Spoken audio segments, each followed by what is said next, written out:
Chika Minute, Bel Mariano may namin sa relasyon nila ni Donnie. Ano yarn? Totoong naapektuhan daw siya noon sa mga sinasabi ng mga tao laban kay Donnie dahil hindi niya alam kung ano talaga ang kanyang paniniwalaan. Parang hindi ko alam kung paniniwalaan ko ba yung sinasabi ni Donnie o yung sinasabi ng mga tao about him.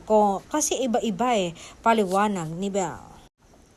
Ngunit sa kabila ng lahat ng kanigahang ibinabato sa aktor, mas pinili pa rin niyang maniwala at pagkatiwala ng kanyang jowa. Ibig sabihin, mas nananaig talaga ang pagmamahal niya kay Donnie kasi nakita ko kung gaano siya kaseryoso sa akin at pinaramdam niya yun sa akin at pinakita niya na mahal niya ako.